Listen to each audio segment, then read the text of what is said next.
সম্মানিত জুমার সালাতে উপস্থিত দ্বীনি মুসলিম ভাই ও বোন, প্রশংসা আল্লাহর জন্য, শান্তি অবতীর্ণ হোক আল্লাহর রাসূলের উপর সাল্লাল্লাহু আলাইহি ওয়াসাল্লাম। আজ জুমার খুতবায় সংক্ষিপ্ত সময়ে বক্তব্যের বিষয় মেসওয়াক করা সম্পর্কে, দাঁত পরিষ্কার করা সম্পর্কে। আমরা অবগত আছি যে যেদিন থেকে এখানে জুমার সালাত চালু হয়েছে, প্রথম দিন আমরা অবগত হয়েছিলাম রাতের সালাত সম্পর্কে। আসলে আমরা আল্লাহর কাছে কিছু পেতে চাই, মর্মে রাতে বলবো পাওয়ার কথাটি। তাই আমরা প্রথম জুমা আমাদের আলোচ্য বিষয় ছিল রাতের সালাত, তারপরে ছিল পবিত্রতা। তাতে আমরা পবিত্রতা অর্জন করলে কি ফলাফল হবে তা নিয়ে আলোচনা করেছিলাম। পরের আলোচনাটি ছিল অজু ভেঙে যাওয়ার কারণ। আসলে মূলত বিষয়টি এমন ছিল যে কখন অজু করতে হবে, অজু করার প্রয়োজন কখন, যার কারণে নামটা দেওয়া হয়েছিল অজু ভেঙে যাওয়ার কারণ। অজুর পূর্বের আলোচনা গত জমায় ছিল পেশাব পায়খানা ও কেবলা, কিভাবে পেশাব পায়খানা করতে হবে, তার পদ্ধতি কি হতে পারে এবং কেবলা কেমন বিষয়টি আমাদের আলোচনায় ছিল। সেখানে আমাদের দু একটি হাদিস ছুটে গেছে, সেখান থেকে আমরা আলোচনা শুরু করি, তাহলে আমাদের বোঝা সহজ হবে। আব্দুল্লাহ ইবনে আব্বাস রাদিয়াল্লাহু তাআলা আনহু বলেন, মাররা রাসূলুল্লাহ সাল্লাল্লাহু আলাইহি সাল্লাম বিকাবরাইনে, একদা আল্লাহর নবী দুইটা কবরের পাশ দিয়ে হাঁটছিলেন।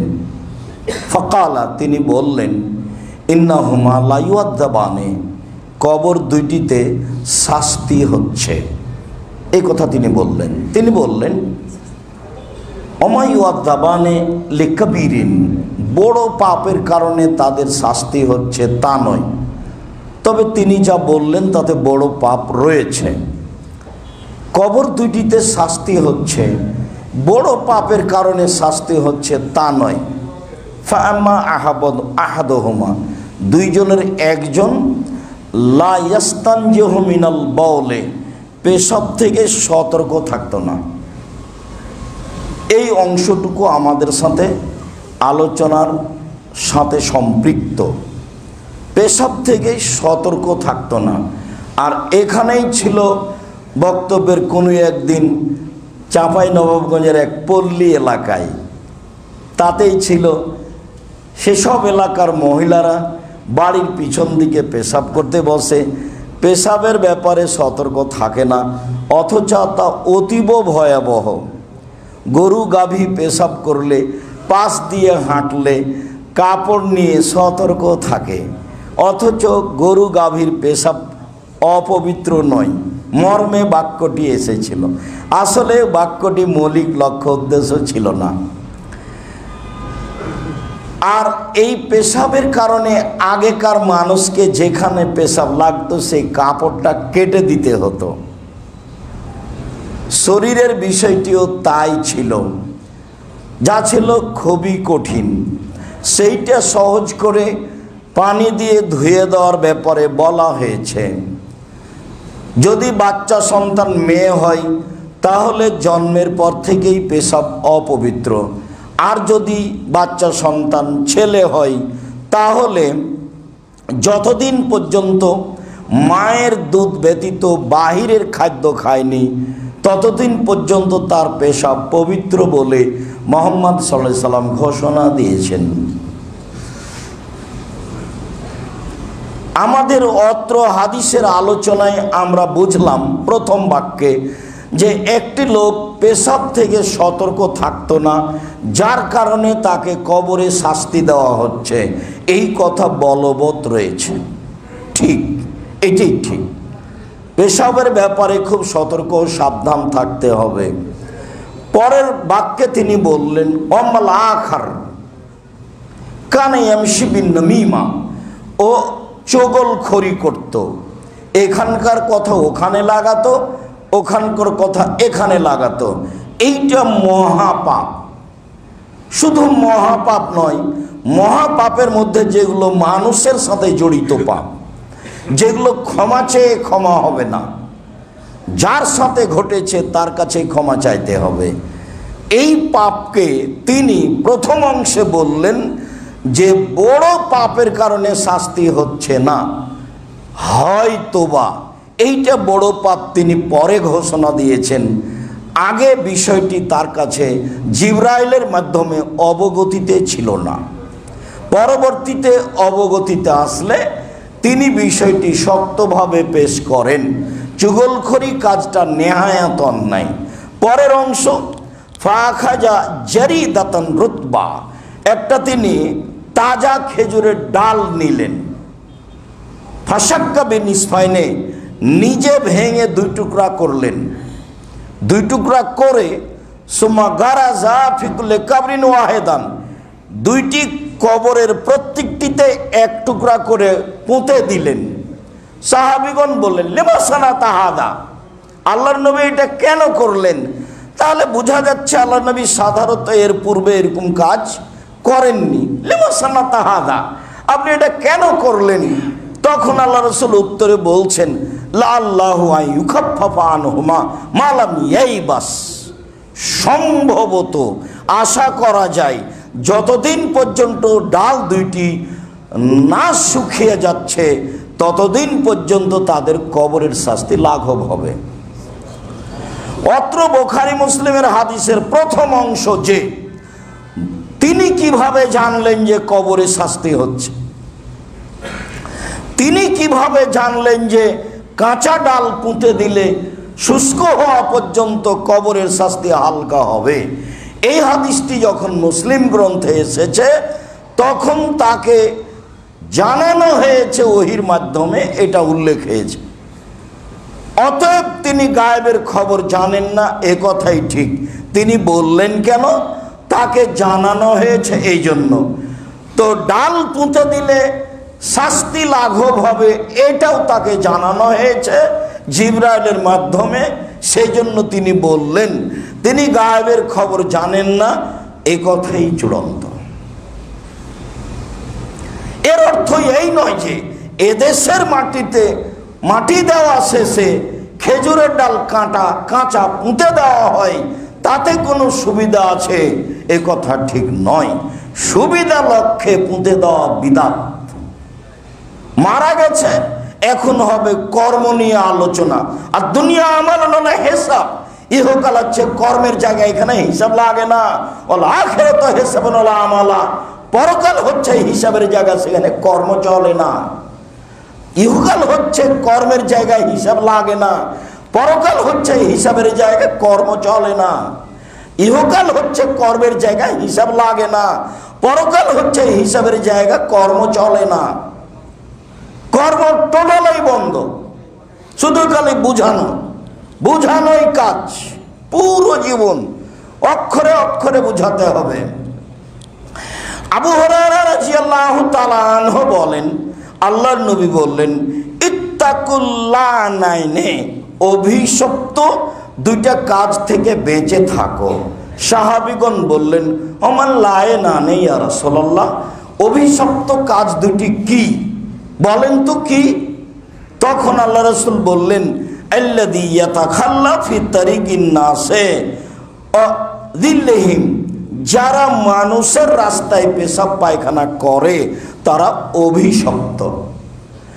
যারা গাছের ছায়ায় বা ছায়ায় পেশাব পায়খানা করে তারা অভিশপ্ত।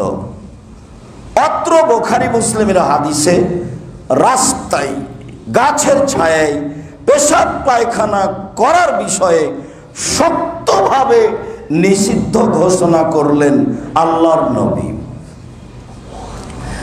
পরের একটি হাদিসে এসেছে আল্লাহ রাসূল বললেন, ইত্তাকুল মালানা সালাসা, তোমরা তিনটি অভিশপ্ত কাজ থেকে বেঁচে থাকো, করলেই অভিশাপ হবে, মানুষে গালি দিবে, কাজটা খারাপ হবে।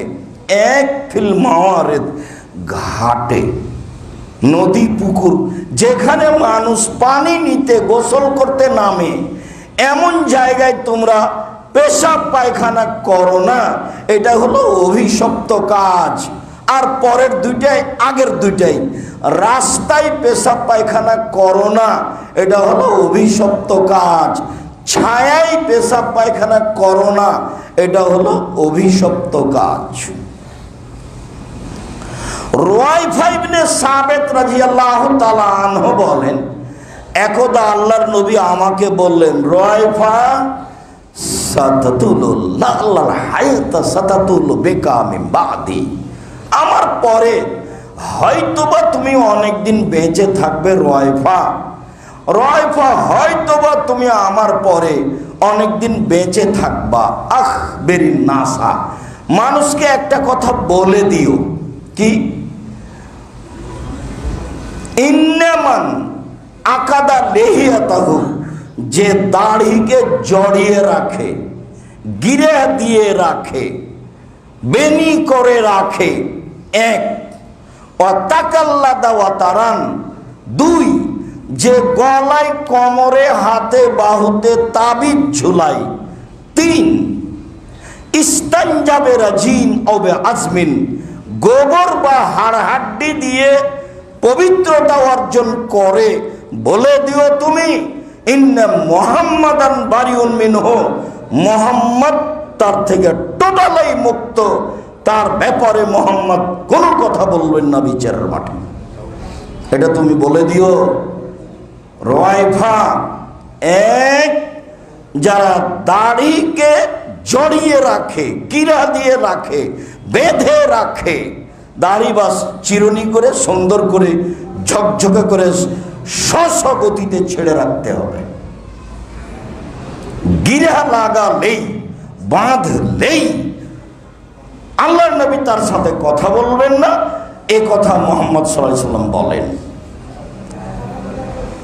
মাদুলি ঝুলালে, ছেলের হোক, মেয়ের হোক, স্ত্রীর হোক, নিজের হোক, তার সাথে আল্লাহর নবী বিচারের মাঠে কথা বলবেন না, সে একজন মুশরিক। মাদুলি যদি কোরআন মাজিদ দিয়ে লেখা থাকে তাহলে আরো খারাপ। কোরআন মাজিদ কি আপনার গায়ে চড়ে পায়খানায় যাওয়ার জন্য এসেছে? কোরআন মাজিদ কি মানুষের হাতের বাহুতে থেকে পতিতালয়ে যাওয়ার জন্য এসেছে? কোরআন মাজিদ কি এত সহজ জিনিস? ছেলেটা হিফজ করেছে, বড় টুপি দিয়ে, মাথায় রুমাল দিয়ে মানুষের বাড়িতে পড়ে কোরআন বক্সে দিচ্ছে, কোরআন কি এই জন্য এসেছে? বল হিসাব, কোরআন বক্সে দিচ্ছে মানে শুধুমাত্র দানি একজনের কাজ আর একজনের কাছে যেতে পারে, তাছাড়া কোনো ইবাদত কারোর জন্য হবে না। সালাত আদায় করেছেন নিজের ব্যাপার, হজ করেছেন নিজের ব্যাপার, আপনি তাসবিহ পড়েছেন নিজের ব্যাপার, কোরআন তেলাওয়াত করেছেন নিজের ব্যাপার। অসম্ভব হতে পারে না আপনার বাপের কবরে সে কোরআন বক্সাতে পারে না, বল হিসাব। আল্লাহ নবী এমন কথা বলেননি। বলছিলাম, হাকাম ইবনে সুফিয়ান বলেন যে বালা রাসূলুল্লাহ সাল্লাল্লাহু আলাইহি ওয়াসাল্লাম সুম্মা তাওয়াদ্দা, আল্লাহর নবী পেশাব করলেন, তারপরে অজু করলেন, সুম্মা নাজাহা ফারজাহু, অজু শেষে হাতে পানি নিয়ে পুরুষাঙ্গ স্ত্রীঅঙ্গ সামনাসামনি পানিটা একটু ছিটিয়ে দিলেন। অনেক বর্ণনায় এসেছে জিবরাইল এসে তাকে সলাত শিখালেন, ফাআল্লামাহু, জিবরাইল তাকে শিখালেন আল অজু ওয়া সলাতা, অজু এবং সলাত। ফালাম্মা ফারাগা মিন ওজুহি, অজু শিখানো যখন শেষ হলো, ফা আখাজাল গারফাতা মিনাল মায়ে, অঞ্জলিতে একটু পানি নিলেন, পানি নিয়ে ফা নাজাহা বেহা ফারজাহু, পুরুষাঙ্গ স্ত্রীঅঙ্গ সামনাসামনি তিনি ছিটিয়ে দিলেন। তাহলে কোনো সন্দেহ থাকলে পেশাব লেগেছে মনে হয় বা কিছু একটা ঘটেছে মনে হয়, যত সন্দেহ আছে সব দূর করে দেওয়ার মাধ্যম হলো এইটা। 40 কদম হাঁটা নয়। তাহলে অজু শেষে এইটি একটি গুরুত্বপূর্ণ সুন্নাত যা বলা প্রয়োজন ছিল, আলোচনা সাপেক্ষে হয়তোবা বলা হয়নি। বলছিলাম সম্মানিত দিনী ভাই বোন, আমরা এ অংশ থেকে চলে আসি অজুর পূর্বে মেসওয়াক। আবু হুরায়রা রাদিয়াল্লাহু তাআলা আনহু বলেন, আল্লাহর নবী বলেছেন, লাউলা শুক্কা আলা উম্মতি, আমি যদি আমার উম্মতের উপরে ভারী না মনে করতাম যে আমার উম্মত মনে হয় বহন করতে পারবে না, আমি ভারী মনে না করলে আমি তাখিরিল এশায়ে এশার সালাত দেরিতে আদায় করতে বলতাম। আসওয়াক ইনদা কুল্লি সালাতিন, আর প্রত্যেক সালাতের সময় ওযু করার, মেসওয়াক করার আদেশ দিয়ে দিতাম। প্রত্যেক সালাতের সময় মেসওয়াক করার আদেশ দিয়ে দিতাম। তাহলে আদেশ দেওয়াই হলো। ভারী মনে করেছি তাই আদেশ দিনি, তো যারা ভারী মনে করবে না তারা যেন করে। 5 ওয়াক্ত সালাতের সময় মেসওয়াক করার আমি আদেশ করে দিতাম, তো ভারী মনে করে আদেশ করিনি। আমি যদি আদেশ করি, মানুষ যদি পালন করতে না পারে, তখন তো মানুষ গুনাহগার হবে। হাদিস বুখারী মুসলিম। শুরাই ইবনে হানি রাদিয়াল্লাহু তাআলা আনহু বলেন, সালতু আয়েশাতা, আমি আয়েশা রাদিয়াল্লাহু তাআলা আনহাকে জিজ্ঞাসা করলাম, বিআইয়ি শাইইন কানা ইয়াবদা ইজা দাখালা বাইতাহু রাসূলুল্লাহ সাল্লাল্লাহু আলাইহি ওয়াসাল্লাম। আচ্ছা আয়েশা উম্মুল মুমিনিন, আপনি একটু বলেন তো, আল্লাহর নবী বাড়ির বাহির থেকে ভিতরে ঢুকলে কি করতেন? তো আয়েশা রাদিয়াল্লাহু তাআলা আনহা উত্তরে বললেন, বিসওয়াক, মেসওয়াক করতেন। মানে এটা সালাতের সাথে সম্পৃক্ত নয়, এটা তার অভ্যাস। বাড়ির বাহির থেকে ভিতরে ঢুকলে তিনি মেসওয়াক করতেন। হুযায়ফা ইবনে ইয়ামান রাদিয়াল্লাহু তাআলা আনহু বলেন, কানা নবী সাল্লাল্লাহু আলাইহি সাল্লাম ইযা কামা লিতাহাজ্জুদ মিনাল লাইলি ইয়াসুফাহু বিসওয়াকে, যখনই আল্লাহর নবী রাতে তাহাজ্জুদ পড়ার জন্য উঠতেন, তখন তিনি মেসক দিয়ে দাঁত ঘষে দাঁত পরিষ্কার করতেন। হাদিস বুখারী মুসলিম। আয়েশা রাদিয়াল্লাহু তাআলা আনহা বলেন, রাসূল সাল্লাল্লাহু আলাইহি ওয়াসাল্লাম বলেছেন, আস-সিওয়াকু মাতহারাতুন লিল ফামি ওয়া মারজাতুন লির রাব্বে, মেসওয়াক করলে মুখ দাঁত পরিষ্কার হয় আর আল্লাহ সন্তুষ্ট হন। তাহলে মুখে গন্ধ থাকলে বিষয়টি এমন হয় না। মেসওয়াক করলে মুখ পবিত্র হয় আর আল্লাহ সন্তুষ্ট হন, এই কথা আয়েশা রাদিয়াল্লাহু তাআলা আনহা বলেন। তিনি বলেন, লা ইয়ারকুদু রাসূলুল্লাহ সাল্লাল্লাহু আলাইহি সাল্লাম ফি লাইলিন আও নাহারিন ফাস্তাইকাজা ইল্লা ইয়াতাসাওয়াক ক্বাবলা ইয়াতাবাদ্দা। আল্লাহর নবী দিনে শুইলে অথবা রাতে শুইলে, দিন রাত তিনি যখনই শুইতেন, শোয়ার পরে উঠলেই তিনি ওযু করার পূর্বে মেসওয়াক করতেন। দিনে অথবা রাতে শোয়ার পরে উঠলেই, ঘুম থেকে জাগলেই তিনি মেসওয়াক করতেন। এই কথা আয়েশা রাদিয়াল্লাহু তাআলা আনহা বলেন। আয়েশা রাদিয়াল্লাহু তাআলা আনহা বলেন, কানা নবী সাল্লাল্লাহু আলাইহি সাল্লাম ইয়াস্তাকু সুম্মা ইউতিনি লিয়াগসিলাহু। আল্লাহর নবী মেসওয়াক করার পরে, মেসওয়াক করা শেষ হলে মেসওয়াকটা আমার হাতে দিতেন, আমি যেন ধুয়ে রেখে দিই। স্ত্রীর সাথে সবসময় ভালো ব্যবহার করবেন। ও আপনার সাথের মানুষ, আপনার সুবিধে অসুবিধায় সবসময় থাকবে। আল্লাহ বলেছেন, আমি তোমাদের স্ত্রীদেরকে সৃষ্টি করেছি তোমাদেরকে শান্তি তৃপ্তি দেওয়ার জন্য। এইভাবে যেখানে সেখানে ব্যাংকে, স্কুল কলেজে, মাঠে ঘাটে পাঠায়েন না। আর অনেক দাম, খুব দামি সম্পদ, তাকে ঘেরে রাখতে হয়, তাকে ঢেকে রাখতে হয়, তাকে আদর করতে হয়। ব্যতিক্রম সম্পদ নারী, তাকে মূল্যায়ন করতে হয়, তাহলে কাজে পাওয়া যায়। বদনাম করলে, গালি দিলে, আপনার ওই যৌতুক চাইলে ভালোবাসা কমে যায়। তখন ওকে যে জন্য সৃষ্টি করা হয়েছে সেটা আর হয় না। আয়েশা রাদিয়াল্লাহু তাআলা আনহা বলেন, অজু শেষে মেশকটা আমার হাতে দিতেন এই জন্য যে আমি ধুয়ে রেখে দিব। তো ফাত্তাবিহি ফাস্তাকো, আমি না ধুয়েই আমি ওই মেশক দিয়ে আমার দাঁত পরিষ্কার করা শুরু করতাম, না ধুয়ে। তারপরে আমি মেশক করার পরে ফাগসিলাহু, তারপরে এটা ধুয়ে রাখতাম। আবার যখন প্রয়োজন হতো ফাগফাইলাইহি, আমি তাকে দিতাম। বা বলতেন, আয়েশা মেশক কই, নিয়ে আসো, তখন আমি তাকে দিতাম। আমি কিন্তু না ধুয়েই মেশক আমি নিজে করে, দাঁত পরিষ্কার করে ধুয়ে আমি রেখেছি। তাহলে বোঝা যাচ্ছে যে মেশক ধুয়ে রাখতে হবে, এটা একটা জরুরি। বোঝা যাচ্ছে যে আপনার মেশক আর একজন করতে পারে, নির্দ্বিধায় রুচির ব্যাপার। এছাড়া করোনা তাকে ধরবে এ কথা ঠিক নয়।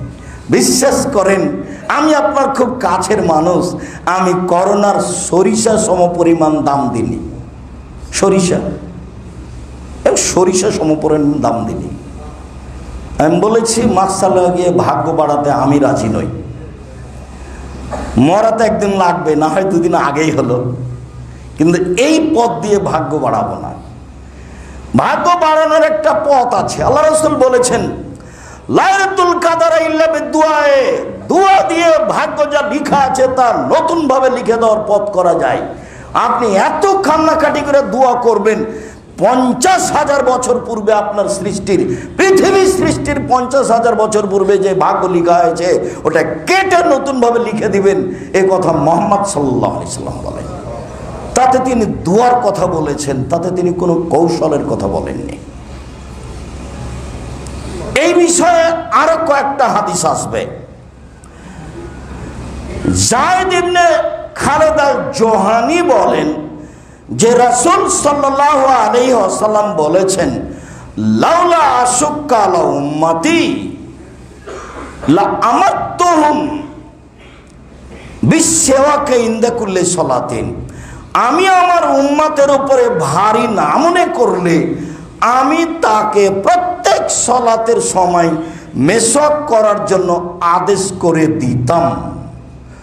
ও আলা আখারতু সালাতাল ইশায়ে ইলা সুলুসিল লাইলে, আর এশার সালাতটা রাতের 1 ভাগ পার হওয়ার পরে, রাতের 2 ভাগ পার হওয়ার পরে আমি আদায় করতে বলতাম।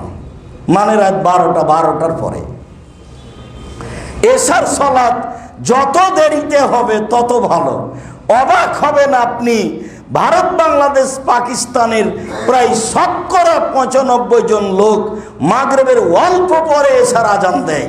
যারা সূর্য ডোবার পূর্বে পূর্বে আসর পড়ে, যারা সূর্য ওঠার পূর্বে পূর্বে ফজর পড়ে। মানে সহিহ হাদিসের সাথে একটাও মিল নাই। কিভাবে যে চলে আল্লাহ ভালো জানে। তবে চলছে, চলবে। কেন? এটা একটা মজবুত ধর্ম বলে দেখানো হচ্ছে, যার গায়ে হাত লাগানো খুব কঠিন। লাগাবে কে?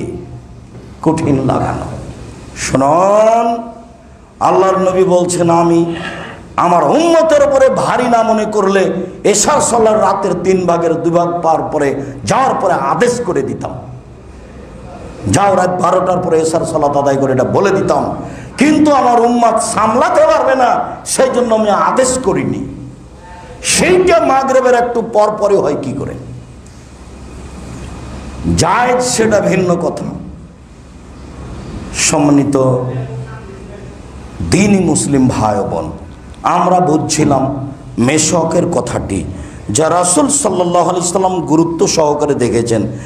একটা অগ্রহণীয় হাদিসে দেখা যায় যে ওমামা বাহেলি বলছেন, আল্লাহর নবী বললেন, মা জানি জিবরাইল কাত্ত ইল্লা আমারানি বিসওয়াকে। যখনই জিবরাইল আমার কাছে এসেছেন তখনই বলেছেন দাঁত পরিষ্কার করেন, দাঁত পরিষ্কার করেন। যখনই জিবরাইল আমার কাছে এসেছেন তখনই আমাকে বলেছেন দাঁত পরিষ্কার করেন, দাঁত পরিষ্কার করেন। খাসিতন উহুফিয়া মুকাদ্দামা ফিয়া, জিবরাইলের বলার কারণে আমার মনে হচ্ছে মুখের সামনের দিকে আমি ছিলেই ফেলি নাকি। আয়েশা রাদিয়াল্লাহু তাআলা আনহার বিবরণ অনুযায়ী ভোর রাত্রে উঠে তিনি মেশক করতেন। আয়েশা রাদিয়াল্লাহু তাআলা আনহার বিবরণ অনুযায়ী বাড়ির বাহির থেকে ভিতরে ঢুকলেই তিনি মেশক করতেন। আয়েশা রাদিয়াল্লাহু তাআলা আনহার বিবরণে বোঝা যাচ্ছে যে তিনি ঘুম থেকে উঠলেই মেশক করতেন, রাতে হোক আর দিনে হোক। আবু হুরায়রা রাদিয়াল্লাহু তাআলা আনহুর বিবরণে বোঝা যাচ্ছে যে তিনি 5 ওয়াক্ত সালাতের সময় ওযু করতেন। এর পরেও জিবরাইল যখনই আসতেন তখনই বলতেন দাঁত পরিষ্কার করেন। যিনি বলেছেন তিনি ভুল বুঝেছেন। আমি রাসূল সাল্লাল্লাহু আলাইহি সাল্লামের মুখ অপবিত্র এই কথা আমি বলিনি। আমি বলছি যে আল্লাহর নবী মাটির তৈরি, নূরের তৈরি নন। নূরের তৈরি হলে তার মুখখান এতবার ধোয়া লাগতো না। জিবরাইল তো নূরের তৈরি, জিবরাইল কয়বার দাঁত পরিষ্কার করেন? তো জিবরাইল তো নূরের তৈরি, দাঁত পরিষ্কার করা লাগে না। মুহাম্মদ সাল্লাল্লাহু আলাইহি সাল্লাম যদি নূরের তৈরি হতেন তাহলে তাকেও দাঁত পরিষ্কার করা লাগতো না, পদার্থই ভিন্ন। আর এটা হলো মাটির তৈরি, আদম সন্তান হচ্ছে মাটির তৈরি। স্বাভাবিক ঘুমালে মুখ ভারী হয়ে যাবে, মুখের ভিতর কেমন কেমন লাগবে, মুখে গন্ধ আসবে, যার কারণে বিষয়টি এমন। রাসূল সাল্লাল্লাহু আলাইহি সাল্লামের মুখখান অপবিত্র, তাই তাকে মেশক করতে হচ্ছে, এই কথা আমি বলিনি। মানবিক মানুষ হিসাবে মানবিক গন্ধ থাকতে পারে, যার কারণেই তিনি এতবার মেশক করছেন, যার কারণে জিবরাইল তাকে এইভাবে মেশক করতে বলছেন, এই কথাই ঠিক। তিনি মাটির তৈরি মানুষ, অতএব জিবরাইল নূরের তৈরি, তার সামনাসামনি কথা বললে তাকে পবিত্র হয়ে উভয়ের মধ্যে যেন কথা বলা সহজ হয়, এরকম একটা পথ পদ্ধতিতে মুহাম্মদ সাল্লাল্লাহু আলাইহি সাল্লামকে যেতেই হবে, যার কারণে তিনি প্রস্তুতি নিতেন এইভাবে। বিষয়টি বুঝে আমল করার চেষ্টা করি। আল্লাহুম্মা সাল্লি আলাইহি, আল্লাহুম্মা বারিক আলাইহি।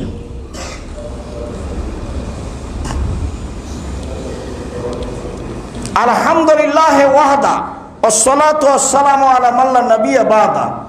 আব্দুল্লাহ ইবনে উমর রাদিয়াল্লাহু তাআলা আনহু বলেন, আল্লাহর নবী বললেন, ইন্নী উরানি ফিল মানামে আতাসাওয়াকু বিসওয়াকিন। আমি নিজে স্বপ্নে দেখছি, আল্লাহ নবী বলছেন, আমি নিজে স্বপ্নে দেখছি যে আমি মেশক দিয়ে দাঁত পরিষ্কার করছি। মেশক সেটা যেটাই হোক, আপনার নিমের ডাল হোক, না হলে বাবলা ডাল হোক, না হলে খেজুর ডাল হোক, না হলে আপনার পেলু ডাল হোক, যেটাই হোক না কেন, যেটা আমার আপনার জন্য সহজ। সেটা জায়তুন হলে ভালো, সেটা যেটাই হোক। তো তিনি মেশক দিয়ে দাঁত পরিষ্কার করছেন, এটা তিনি স্বপ্নে দেখছেন। ফাজানি রাজুলানে, আমার কাছে দুইজন মানুষ আসলো। আহাদুহুল আকবারু মিনাল আখারে, দুইজনের একজন বড় একজন ছোট। ফানাওয়ালতু সিওয়াকা আল আসগারা মিনহুমা, তো আমি আমার মেশকটা দুইজনের ছোট জনকে দিয়ে দিলাম। ফাকিল আলী, আমাকে বলা হলো কাব্বির কাব্বির, বড়জনকে দেন, বড়জনকে দেন। ফাতাফাতু হুলা আকবার মিনহুমা, তখন আমি তাদের দুইজনের বড়জনকে দিলাম। অত্র সহিহ হাদিস দ্বারা প্রমাণিত হয় যে একজনের মেসাক একাধিক জন করতে পারে। অত্র সহিহ হাদিস দ্বারা প্রমাণিত হয় যে একজনের মেসাক আর একজন করতে পারে ধোয়া ছাড়াই। অত্র হাদিস দ্বারা প্রমাণিত হয় যে প্রথমত যদি স্বাভাবিকভাবে দেওয়া লাগে কোনো কিছু, তাহলে দুইজনের বড়জন যে তাকে দিতে হবে। উল্লেখ্য যে অনুরূপী কথা আল্লাহর নবী বলেছেন, 3-4 জন এসেছে একটা কথা নিয়ে, দিয়ে ছোটজন কথা শুরু করেছে, তখন আল্লাহ রসুল বলেন থামো, কাব্বির, বড়জনকে বলতে দাও। আবার যখন নিজে থেকে দেওয়ার গতি আসবে তখন ডান দিক থেকে, যখন নিজে থেকে দেওয়ার গতি আসবে তখন ডান দিক থেকে।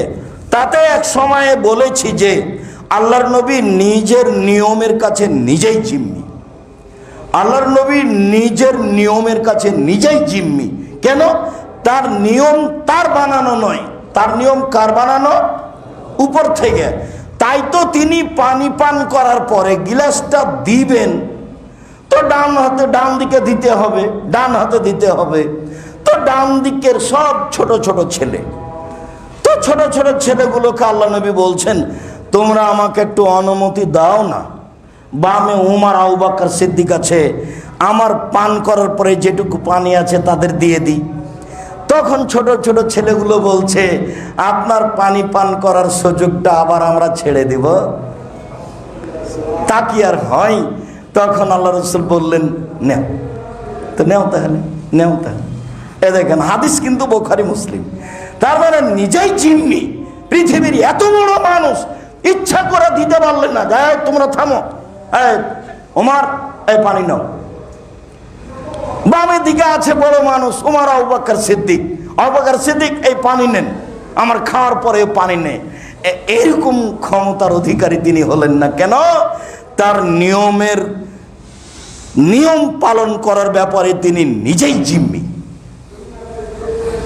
এই নিয়ম তার পক্ষ থেকে করা নয়, এই নিয়ম কার পক্ষ থেকে করা?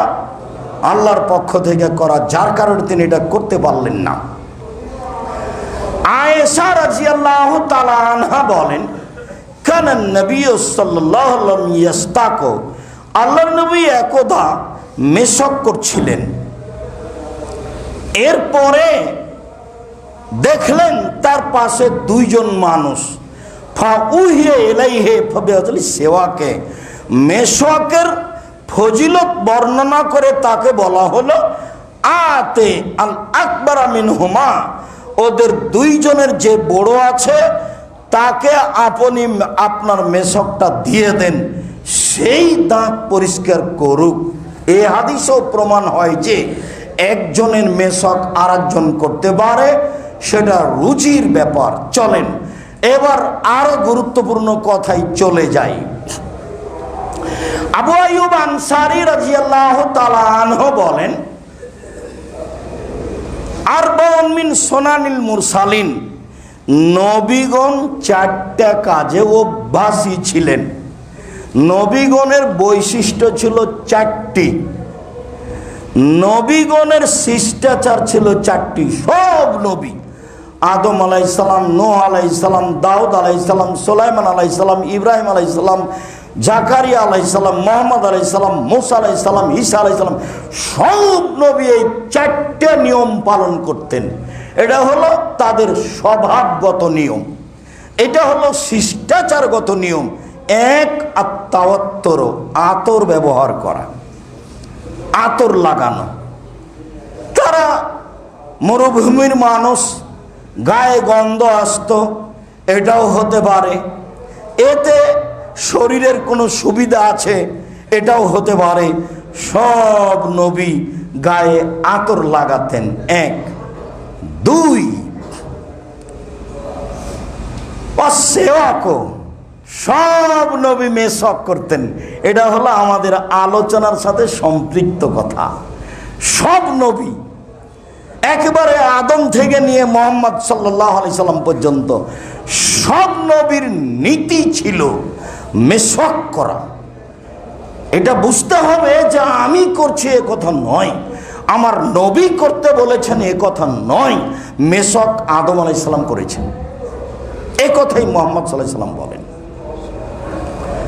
তারপরে তিনি বলেন অল হায়া, লজ্জা। লজ্জা মহিলাদের কম, পুরুষের বেশি। আব্দুর রাজ্জাক কথা কি উল্টা হলো? জি না। উল্টা হলো কিভাবে? আপনি রাস্তাঘাটে দেখছেন তো স্বামীর গায়ে তো বেশ হাতওয়ালা জামাই আছে, প্যান্টটা তো টাকনুর নিচেই আছে, বেশ সুন্দর শরীর ঢাকা আছে, তো বউ তো খালি আছে। যদিচ এটা তার গাইরিয়ত, তার আত্মমর্যাদার অভাব, তার শরীরে সবটুকুই পুজ, তার গাইরিয়ত, তার আত্মমর্যাদার অভাব। তার আত্মমর্যাদা থাকলে তার মেয়ে, সে একজন মাস্টার ডিগ্রি পাস মানুষ, সে একজন কলেজ বিশ্ববিদ্যালয়ের শিক্ষক, তার মেয়ে ভাবে তার সাথে থাকবে খালি, তার একটা আত্মমর্যাদা, তার একটা গাইরিয়ত, তার একটা পুরুষত্বের অভাব, তার শরীরে সবটুকুই পুজ, আত্মমর্যাদা, গাইরিয়ত। আমরা যদি বউ নিয়ে কোথাও যাই, যদি রিক্সাওয়ালার গায়ে একটু কোনো কাপড় ঠেকে যায়, তাহলে তো আমরা অজ্ঞানের কাছাকাছি। ইন্না লিল্লাহি ওয়া ইন্না ইলাইহি রাজিউন। ও কি বউকে খেয়ে নিল? খেয়ে তো নেয়নি, আত্মমর্যাদায় বাঁধে, গাইরিয়ত, মান সম্মান, ইজ্জত এতে বাঁধে। আল্লাহর নবী বলছেন, ওমর, আমি জান্নাত ঘুরে দেখছিলাম স্বপ্নে, দেখলাম এক বিশাল প্রাসাদ, ভিন্ন ধরনের প্রাসাদ, খুব উন্নত মানের, ঝকঝকে টকটকে। মনে ভাবলাম ভিতর যে কত সুন্দর। পাশে একজন বৃদ্ধা মহিলা উজু করছে। আমি বললাম, প্রাসাদ কার? মহিলা বলল, উমারের। যেমন বলেছে উমারের, তখন আমি একটু পিছনে সরেছি। আল্লাহুস সামাদ, এত বড় আত্মমর্যাদার অধিকারী মানুষের ঘরে ঢুকবো আমি? এত বড় আত্মমর্যাদার অধিকারী মানুষের ঘরে ঢুকবো আমি? এত বড় আত্মমর্যাদার অধিকারী মানুষের ঘরে ঢুকবো আমি? আরে যিনি এই কথা বলছেন তিনি পৃথিবীতে সবচেয়ে দামি। জান্নাতের গেটে লেখা আছে, সর্বপ্রথমে যিনি জান্নাতে প্রবেশ করবেন তিনি হলেন মুহাম্মদ সাল্লাল্লাহু আলাইহি সাল্লাম। যেদিন বিচারের মাঠে কারো কথা বলার সাহস থাকবে না, সেদিন কথা বলবেন তিনি মুহাম্মদ সাল্লাল্লাহু আলাইহি সাল্লাম। তিনি বিচারের মাঠে যা বলবেন তাই হবে। এ কথা আল্লাহ বলছেন, আপনি যা বলবেন আমি সেটা মেনে নিব। আপনি বলেন কি বলতে চাচ্ছেন আমাকে? এত বড় মানুষ বলছেন, ওমর, তোমার আত্মমর্যাদাকে হিসাব করে আমি ঘরের ভিতরে যাইনি। কথা শুনে ওমর কাঁদতে লাগলেন। হাদিস তো বুখারী মুসলিম। আত্মমর্যাদা কাকে বলে? মানবতা। আত্মমর্যাদা থাকতে হয়। আপনার বিদ্যা আপনাকে কবর দিয়েছে, আপনার বিদ্যা আপনার আত্মমর্যাদাকে বাড়াতো, সেটা উল্টা করেছে। যার কারণে যখন তখন আমি বলি, আল্লাহ রাসূল আফসোস করে বলেছেন, পৃথিবীর মানুষ শুনে রেখো, আমার উম্মত কৃষ্টি কালচারে, নিয়ম নীতিতে, পোশাক আশাকে, চলাফেরাতে, অফিস আদালতে, চুল ছাটাতে, জুতা পরাতে, সব কিছুতে ইহুদি খ্রিস্টানের সাথে মিলে যাবে। এমনভাবে মিলে যাবে, ডান হাতের বিঘত যেমন বাম হাতের সমান সমান সমান, ঠিক তেমনি ভাবে মিলে যাবে। ডান পায়ের জুতা যেমন বাম পায়ের সমান সমান সমান, আমার উম্মত তাদের সাথে চালচলনে, চুল ছাটাতে, পোশাকে, কথাতে, বার্তাতে, সব কিছুতে মিলে যাবে। এই পর্যন্ত থামলেন না, এবার নিচে নামতে লাগলেন। বলতে বলতে বলতে নিচে নেমে, কথার ভাষার নিচে নেমে বলছেন, ইহুদি খ্রিস্টান যদি মায়ের সাথে জেনা করে থাকে, আমার উম্মত মায়ের সাথে জেনা করবে। হাদিস সহি। দেখেন আপনি বুঝতে পারছেন না যে আমার ছেলে এভাবে চুল ছোট করলো কেন? উপরে একটু চুল আছে, সবই চাঁচা আছে। একজন আলেম মানুষ এভাবে দাড়ি চাঁচলো কেন? সুন্দর করে চতুর্দিক থেকে চাঁচা আছে। আমাদের মুসলিম মেয়েরা এইভাবে আপনার গায়ের সাথে লাগানো পায়জামা পরতে শিখলো কিভাবে? প্যান্ট পরতে শিখলো কিভাবে? চালচলন এমন হয়ে গেল, এখনো বাম হাতে খাওয়া শিখলো কেন? সব কিছু ইহুদি খ্রিস্টানদের সাথে মিশে যাবে। এমনকি ওরা যদি মায়ের সাথে জেনা করে থাকে, আমার উম্মত মায়ের সাথেও জেনা করবে। বলেন তো কত দুঃখজনক কথা। সম্মানিত দিনী ভাই ও বোন, আল্লাহ রাসূল পরের বাক্যে বললেন যে বিবাহ করা সব নবীর বৈশিষ্ট্য চারটে। এবার চলেন, আয়েশা রাদিয়াল্লাহু তাআলা আনহা বলেন সকল নবীর বৈশিষ্ট্য ছিল 10টি। সব নবী একবারে আদম থেকে নিয়ে মুহাম্মদ সাল্লাল্লাহু আলাইহি সাল্লাম পর্যন্ত স্বভাব, বৈশিষ্ট্য, শিষ্টাচার, নীতি, নিয়ম, পদ্ধতি এগুলো ছিল সব নবীর। এক কাসু সারে, মোচ কেটে ফেলতে হবে। সব নবীর বৈশিষ্ট্য এটা। মোচে ব্লেড লাগানো যাবে না, চেঁচে ফেলা নিষেধ। পুরুষের পরিচয় থাকতে হবে, পুরুষ।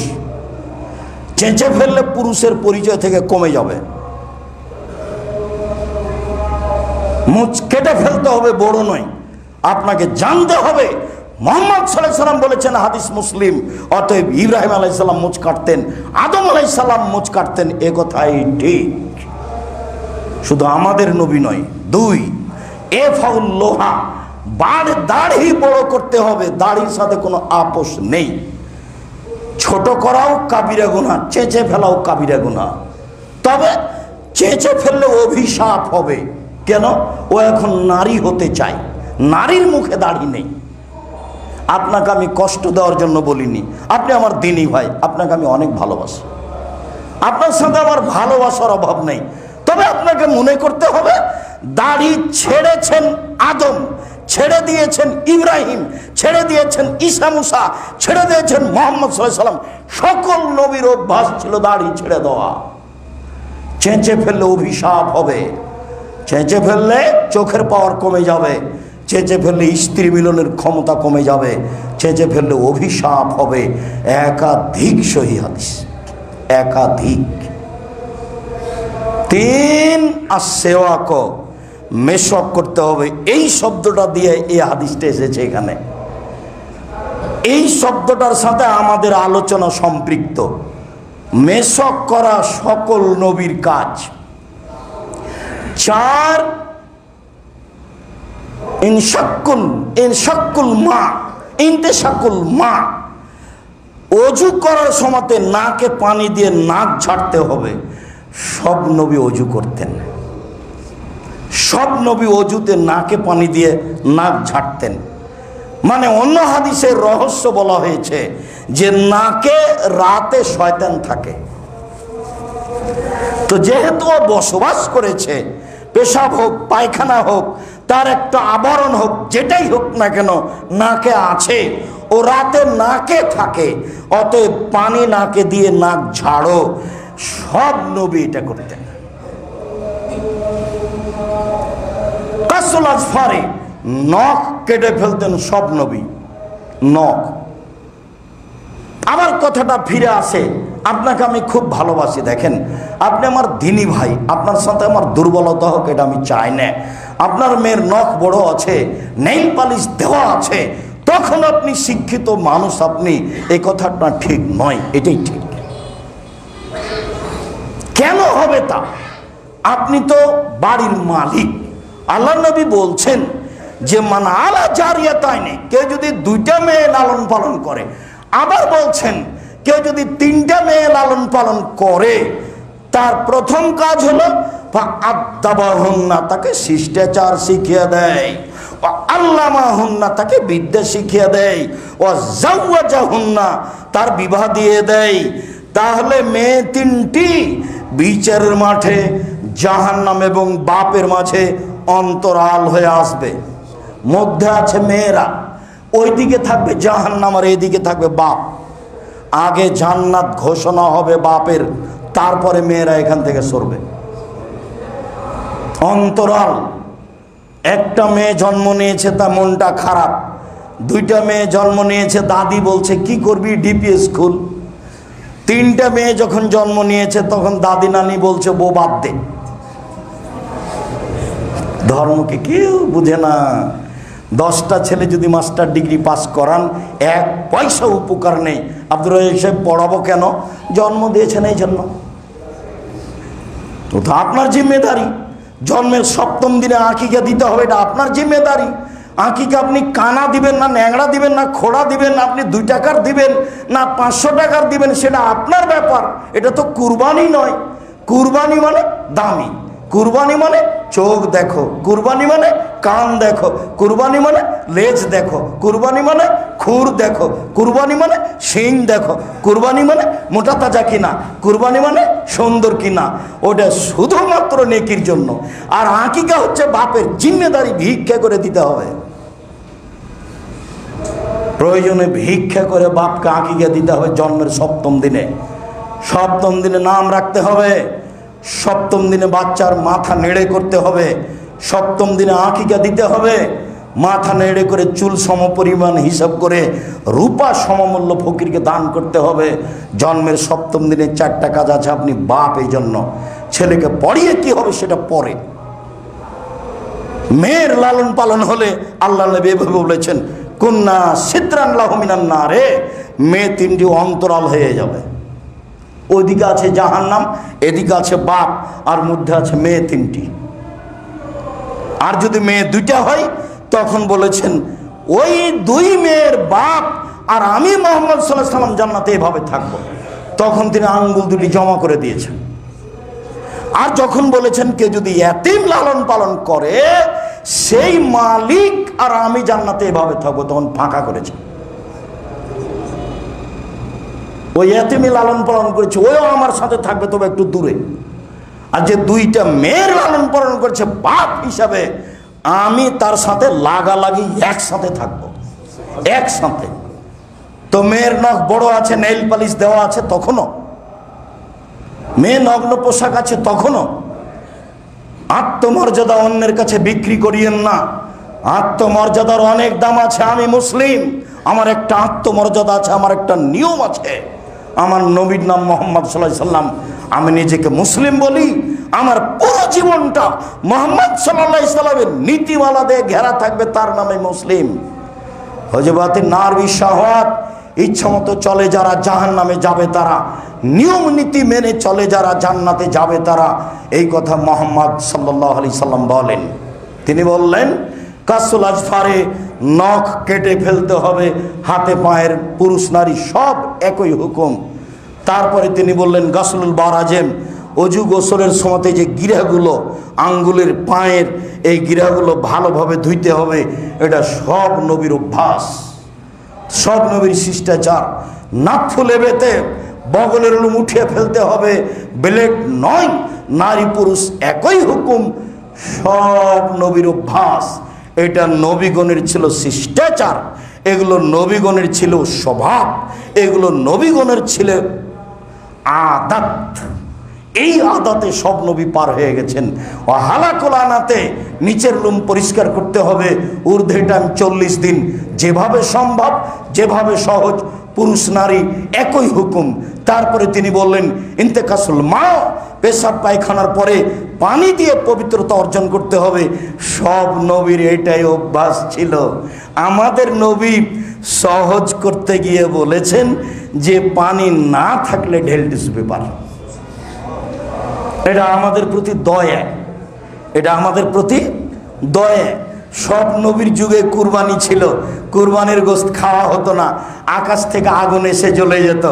আমাদের নবীর মাধ্যমে আমরা একটা আল্লাহর দয়া পেয়েছি, সেটা হলো কুরবানির গোশত আমরা কি করতে পারি, খেতে পারি, খেতে পাই। এটা অনেক বড়। ঠিক তেমনি সব নবী পানি দিয়েই পবিত্রতা অর্জন করেছেন। আল্লাহর নবী আমাদের উপর একটা অতিরিক্ত দয়া দিয়ে সুবিধা করে গেছেন, সেটা হলো পানি না থাকলে ঢেল টিস্যু ব্যবহার।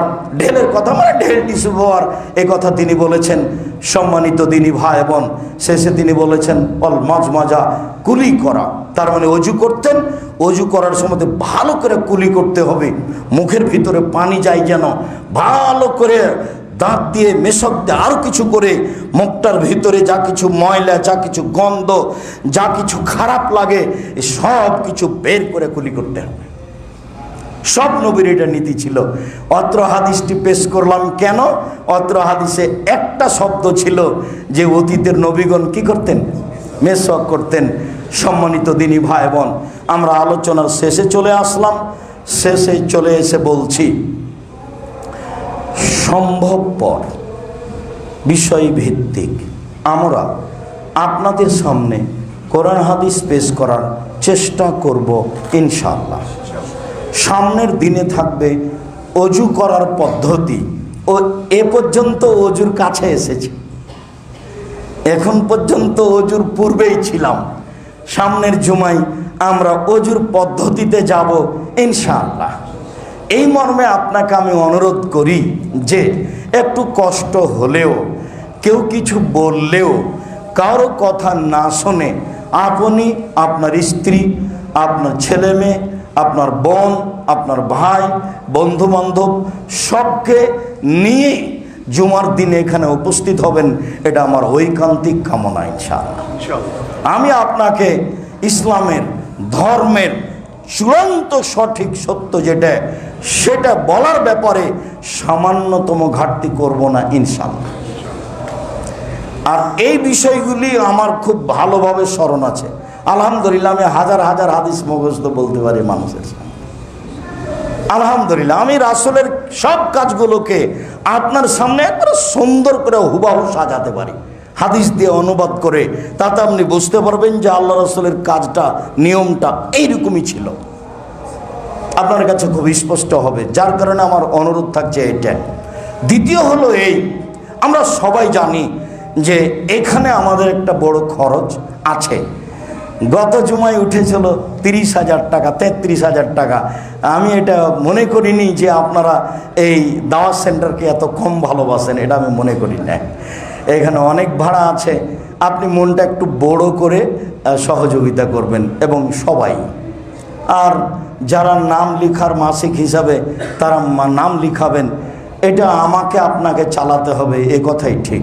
একটা সুবিধা দেখলে আর একটা কষ্ট করা লাগবে। অতএব জুমার দিন আসার সময় একটা মাথায় নিয়ে আসবো, 100 টাকা হোক, 50 টাকা হোক, 500 টাকা হোক, 1000 টাকা হোক, এটা দিব। এই জন্য দিব যে এইটাই একটা ইবাদত যা আমার থেকে আর একজনের কাছে চলে যেতে পারে। আমি এটা যার জন্য করব সেটাই হবে। বালা মুসিবত দূর হবে, সমস্যা দূর হবে, রুজি বেশি হবে, ব্যবসায় বরকত থাকবে, নিরাপত্তা নেমে আসবে। এ খালি সমস্যা দূর করে, এ খালি সমস্যা দূর করে। সমস্যা অন্য ইবাদত পারে না, হজ পারবে না, সালাত পারবে না, সিয়াম পারবে না, এ খালি সমস্যা ঠেকায়, কবর ঠেকায়, কবরের শাস্তি ঠেকায়, এটাই কাজ। আল্লাহ যখন বললেন যে জান্নাত আমি বিক্রি করলাম, তখন অর্থ হলো এই, সালাত আদায় করেন জান্নাত পাবেন আশা করা যায়, হজ করেন জান্নাত পাবেন আশা করা যায়, কোরআন তেলাওয়াত করেন জান্নাত পাবেন আশা করা যায়। যখন আপনি দান করলেন তখন আপনি মনে করবেন আমি জান্নাত কিনলাম। যেহেতু আল্লাহ বিক্রি করে দিয়েছেন, আমি ওটা কিনে নিলাম। আমি কিনে নিয়েছি, আমি অসহায় মানুষের পাশে দাঁড়িয়েছি, এই জন্য ব্যবসা করি। দিন রাত ঘুমের ঘরে ব্যবসা করি, কোটি টাকা ইনকাম করি, ফকিরকে ফিরিয়ে দিব না। এই জন্য গাড়ির ড্রাইভারকে বলে দিচ্ছি, সবসময় ব্যাংক থেকে নিয়ে এসে 20 টাকা নোট, 50 টাকা নোট, 10 টাকা নোট নতুন রাখবা, যত ফকির সামনে আসে সবকে দিবা। সারাদিন আপনি 500 টাকা দিতে পারবেন না, যতই ফকির আসুক। কোন ফকির, কোন অসহায় মানুষ, হিন্দু হোক, মুসলমান হোক, বৌদ্ধ হোক, খ্রিস্টান হোক, আপনার পাশ থেকে যেন ফেরত না যায়, এটা আপনার মাথায় থাকতে হবে। বহুদিন বলেছি, ছেলেকে বলেছি তোমার মাকে বলে দিও, তুমি যখন বাড়ি থেকে বের হবে তখন তোমার মা যেন 50টা টাকা খুচরা করে দেয়। আপনাকে আমি বলেছি, আপনি যখন বাড়ি থেকে বের হবেন তখন আপনার স্ত্রীকে বা কাজের লোককে বলে দিবেন, এই শোনো, খুচরা টাকা ব্যাগে দাও তো, গাড়িতে ওঠার সময় ড্রাইভার খুচরা টাকা নিয়েছ? খুচরা টাকা নেয়নি কেন? কাল থেকে তোমাকে বলছি তোমার হিসাবটা করছো না কেন? আপনার চোখের সামনে থেকে গাড়ির পাশ থেকে একটা লোক ফিরে যাবে না, 10 টাকা দেন। সারাদিনে 10 টাকা মানে অনেক 10, 500 টাকা যদি 10 করে দিলে অনেক 10 নয়। সারা দিনে দিয়ে আপনি শেষ করতে পারবেন না, আপনার মাথায় এটা থাকতে হবে। তারপরের যেটা কথা হলো সেটা হলো এই যে এখানে আব্দুল্লাহ বলল যে ওই ইংলিশ ভার্সন প্রতিষ্ঠান চালু করা হবে, তো নাম লিখে যাবেন যারা প্রয়োজন মনে করছেন। আর জামিয়া সালাফের বাইতুল হাম জামে মসজিদে ঢালাই শুরু হয়েছে, আজ থেকে চলছে, আপনি তার জন্য একটু দোয়া করবেন। অংশগ্রহণ করা না করা আপনার ব্যাপার। তবে আমি দোয়ার ভিখারি, আপনি বলবেন যে আল্লাহ তুমি জামে সালাফে কবুল করো, বাইতুল হক জামে মসজিদ কবুল করো।